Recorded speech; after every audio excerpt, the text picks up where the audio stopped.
Python का program run करने के लिए हमें चाहिए होता है बेसिकली कोई ना कोई कोड, ठीक है।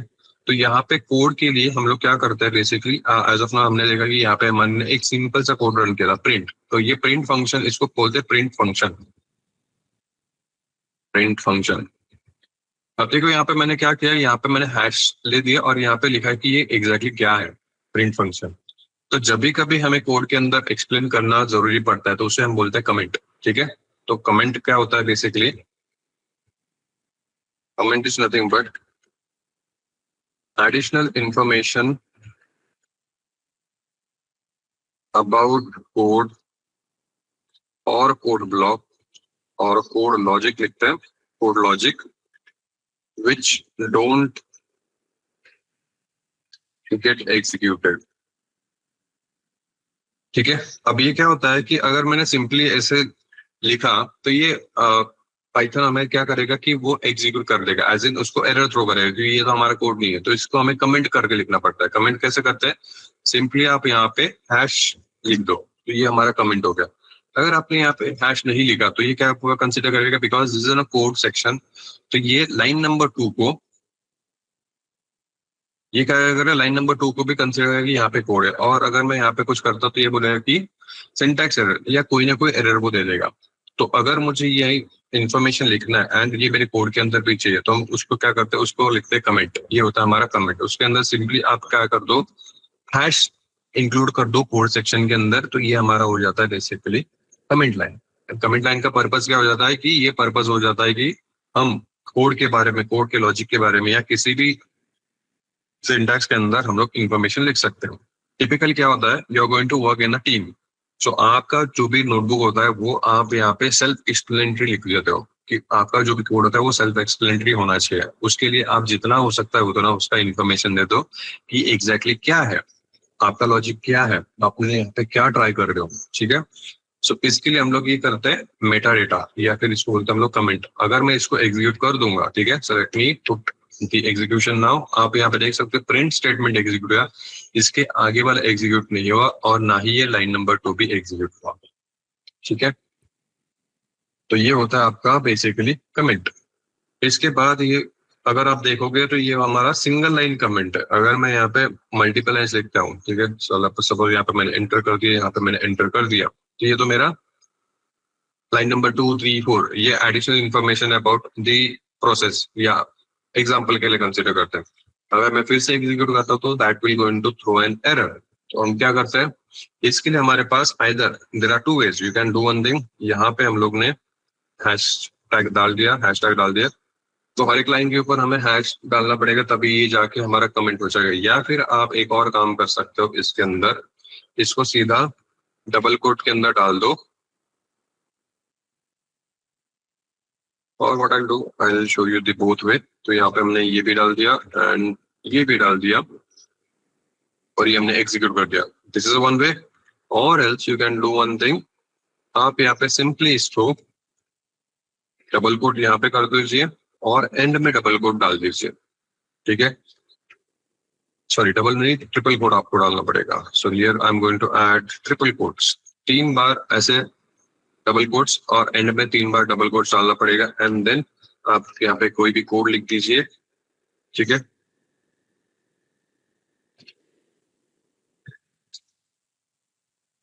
Data science required Python. अब इस फंक्शन के अंदर या पाइथन फंक्शन के अंदर आप जो भी लिखोगे वो एज इट इज प्रिंट हो जाएगा। This is for the only display purpose. So let me execute this now. You can see हमारा डेटा साइंस लाइन नंबर 1 का प्रिंट हुआ, हमारा ये भी हुआ और ये हमारा एग्जीक्यूट नहीं हुआ, ये प्रिंट भी नहीं हुआ। अगर आप ऐसे ही लिख देते इसको बिना किसी भी चीज के तो ये क्या करेगा, ये एरर थ्रो कर देगा। So there are two ways to write down the comment. I mean a multi-line comment. Multi-line comment के लिए आप either सिंगल लाइन के ऊपर ये हैश ऐड कर दो या फिर डायरेक्टली ट्रिपल कमेंट्स और ट्रिपल ये दे सकते हो। और else you can do one thing, यहाँ पे आपका सिंगल लाइन जो होता है, सिंगल, ये इसको डबल कोट बोलते हैं, ये सिंगल कोट भी होता है। तो ये सिंगल कोट भी आप 3 बार दे सकते हो। बस यहाँ पे आपको 3 बार आपको यहाँ पे देना होता है, ठीक है। Either you can use single quote 3 times or else you can use double quotes 3 times. Again, whatever you want to use it, you can use it, but that need to be use for the 3 times. तो इसे बोलते हैं हम लोग multi line comment.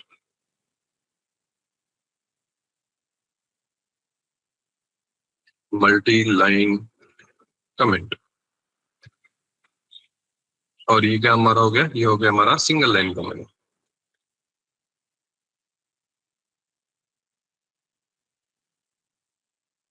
Alright, सो ये हमारा हो गया सिंगल लाइन कमेंट, ये हो गया हमारा मल्टी लाइन कमेंट। एक और इन्फॉर्मेशन दे देता हूँ कि यहाँ पे आप ना कोई भी इमेज भी ऐड कर सकते हो। So let's suppose I wanted to add an image, data science. अब डेटा साइंस के अंदर आपने देखा होगा कि इसके अंदर बहुत सारी चीजें देखी होगी आपने, ठीक है। सो आपने सुना होगा कि एआई, आर्टिफिशियल इंटेलिजेंस है, ठीक है। फिर आपने एमएल भी सुना होगा, मशीन लर्निंग भी होता है, आपने बाद में डीप लर्निंग भी सुना होगा। फिर आपने डेटा साइंस भी सीखा, बस सुना होगा, ठीक है। फिर आपने कुछ एलएलएम भी सुना होगा या एनएलपी सुना होगा, ठीक है। फिर आपने अभी एजेंटिक एआई भी सुना होगा। तो ये सारी चीजें है क्या एक्चुअली, ठीक है। अगर मुझे आपको पूरा एक्सप्लेन करना है, ठीक है, तो what I do, I will show you one image so that you will able to see image. तो यहाँ पे सिंपलमेंट TS versus AI versus ML versus maybe बी डीएल। अगर ये ओपन कर देता हूँ,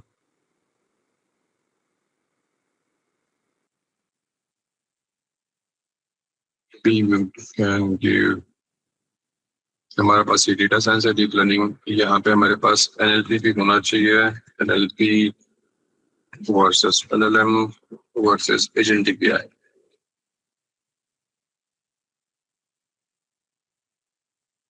All right. I think this is AI, then machine learning.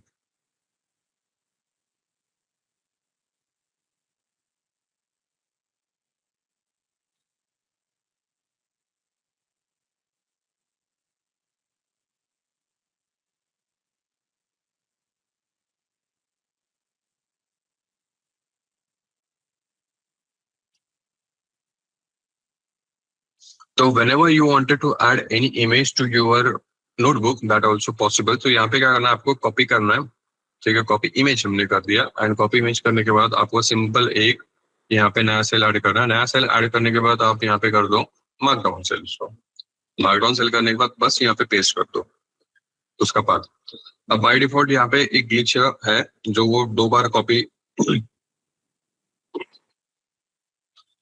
आपका पाथ कॉपी हो जाता है। सो यहाँ पे एक सिंगल वाला पाथ, यहाँ पे हैश मतलब एक्सप्लेनेशन सिंबल से आप यहाँ पे देख सकते हो कि इमेज पीएनजी और ये अटैचमेंट हमने डाला है, तो उसको बस आप रिमूव कर दो एंड इसको एग्जीक्यूट कर दो, तो यहाँ पे इमीडिएटली आपको पूरा इमेज भी दिख जाता है। So that is another way, notebook के अंदर आप इमेज भी ऐड कर सकते हैं और ये रह जाता है। तो अगर मुझे पूरा का पूरा एक एआई या डीएस या डेटा साइंस क्या है, सो डेटा साइंस क्या है कि data science is nothing but we are going to, यहाँ पे देख सकते हो कि हमने डेफिनेशन भी लिखा है कि मल्टी डिसिप्लिनरी फील्ड मतलब क्या होता है, यहाँ पे मल्टीपल फील्ड्स है। जैसे यहाँ पे हमारे पास मशीन लर्निंग आ गया, डीप लर्निंग आ गया, ठीक है, reinforcement learning, large language models आ गए, डीप लर्निंग मॉडल्स आ गए। तो ये मल्टी डिसिप्लिनरी फील्ड्स है। But do one thing, let me copy and paste this over here so that we can immediately, that uses scientific methods, algorithm, system, extract actionable insight from the structured unstructured data, ठीक है। तो इस particular अगर इसको मैं define करना चाहता हूँ तो यहाँ पे दो इंपॉर्टेंट चीजें, एक तो है कि ये मल्टी डिसिप्लिनरी फील्ड्स है, ठीक है। क्या है मल्टी डिसिप्लिनरी फील्ड्स, मतलब मल्टीपल फील्ड्स कंबाइन करके हो जाती है, ठीक है। इसके अंदर हम क्या क्या यूज करते हैं, अगेन यहाँ पे हम लोग एक साइंटिफिक मेथड्स यूज करते हैं, उसके बाद हम लोग एल्गोरिदम्स यूज करते हैं। अब साइंटिफिक मेथड्स मतलब आप जानते हो कि कोई ना कोई एक साइंटिफिक फॉर्मूला होता है, उससे हम लोग यूज करते हैं, या फिर कोई एल्गोरिदम्स होते हैं, या फिर कुछ ना कुछ एक सिस्टम्स होता है जिसके थ्रू हम लोग क्या करते हैं, हमारा रिजल्ट ओरिएंटेशन होना चाहिए to extract actionable insights from the structured and unstructured data. हमें कुछ ना कुछ एक्शनेबल इनसाइट्स होनी चाहिए, एक्शनेबल एज उसके ऊपर कुछ हम लोग एक्शन ले सकते हैं, ठीक है।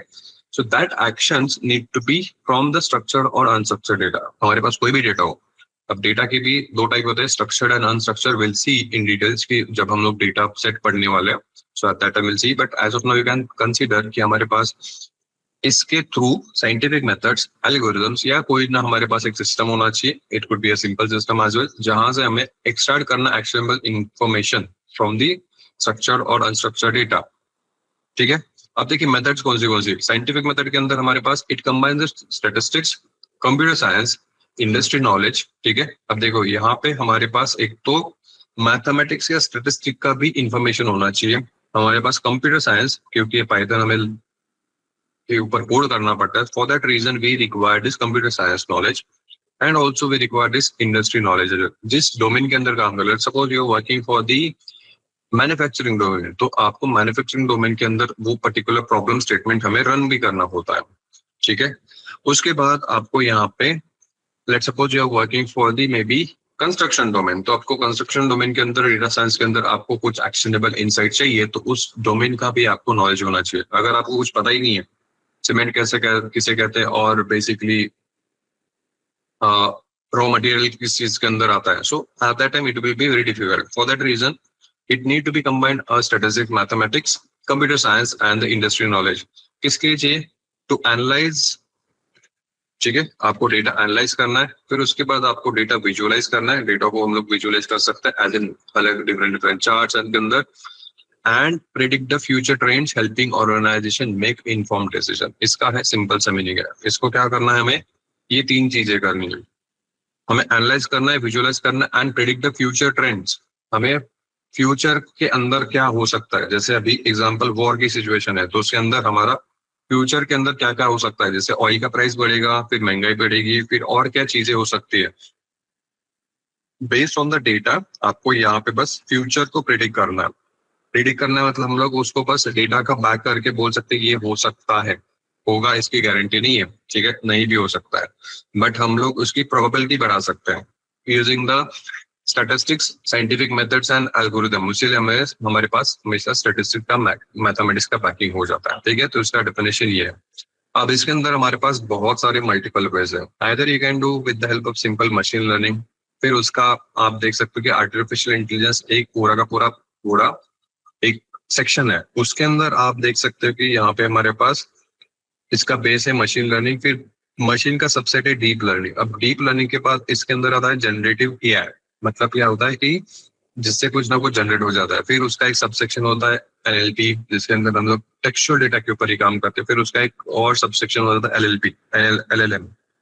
LLM is large language models. फिर यहाँ पे हमारे पास डीप लर्निंग मॉडल्स भी हो जाते हैं, डीएलएम्स हो जाते हैं. ठीक है. डीप लर्निंग मॉडल्स भी हो जाते हैं. RL stand for the reinforcement models, या फिर कंप्यूटर विजन का भी आ जाता है. सो बेस्ड ऑन द अलग अलग चीजें ये आपका पूरा सेक्शन है. So don't get confuse, everything consider as an AI application only. AI application क्या हो जाता है, जहाँ पे भी हमारे पास कुछ ऑटोमेशन या कुछ प्रिडिक्ट कर रहा है, कुछ एनालाइज मिल रहा है, वो सारा का सारा डेटा साइंस के अंदर आ जाता है. And all this things you need to learn. तो इसके अंदर अगर आपने डेटा साइंस एक बार सीख लिया, तो इसके अंदर आप मशीन लर्निंग भी कर सकते हो, डीप लर्निंग कर सकते हो, एलएलएम भी कर सकते हो, एनएलपी भी कर सकते हो, generative AI, computer vision, everything you can do it. Frameworks are there, you need to learn, because सबका बेस है हमारे पास पाइथन का ही. तो जैसे आप ये कर दोगे आपका इमीडिएटली ये स्टार्ट हो जाएगा. Any question, any doubt with this?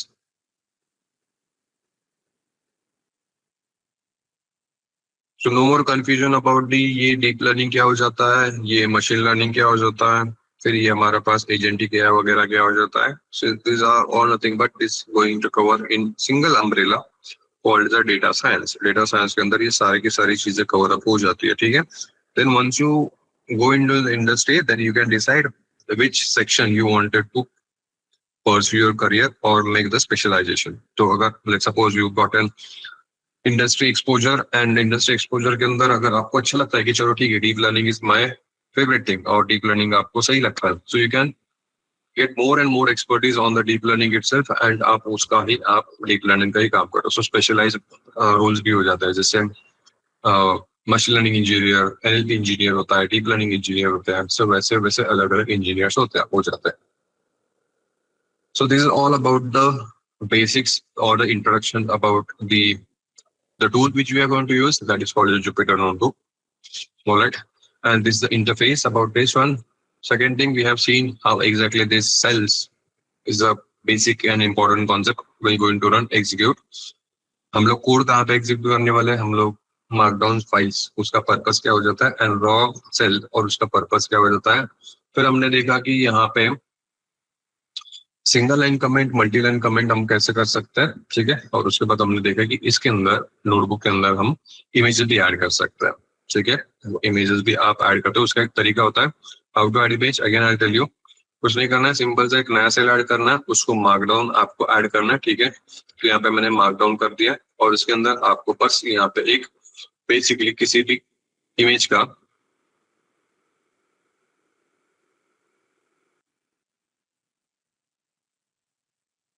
Let's suppose this image, इसके अंदर चैट जीपीटी भी है, तो यहाँ पे आपको उससे बस पेस्ट करना है। एंड बाय डिफॉल्ट ये इसका ग्लिच है, तो ये दो दो बार पेस्ट हो जाता है, तो इसको एक बार रिमूव कर दीजिए एंड इसको आप बस एग्जीक्यूट कर दीजिए। एग्जीक्यूट करते हो तो आपको यहाँ पे इमीडिएटली यहाँ पे दिख जाएगा, ठीक है। तो artificial intelligence as in data science is nothing but a bigger section, जिसके अंदर आपका मशीन लर्निंग आता है। फिर मशीन लर्निंग के अंदर आपका subsection deep learning, deep learning का subsection generative AI, generative AI and deep learning अगर आप कंबाइन करोगे तो वो एनएलपी बन जाता है। फिर एनएलपी के अंदर आपका सबसेक्शन आता है एलएलएम, एलएलएम के अंदर अगेन सबसेक्शन आता है चैट जीपीटी। सो जितने भी आप अभी यहाँ पे देख रहे हो क्लाउड या चैट जीपीटी, एंथ्रोपिक वगैरह, ये सारे LLMs है, लार्ज लैंग्वेज मॉडल्स है, which is a subset of the generative AI, which is again the superset of the deep learning। तो वो हम लोग डीप लर्निंग आर्किटेक्चर से फॉलो करता है।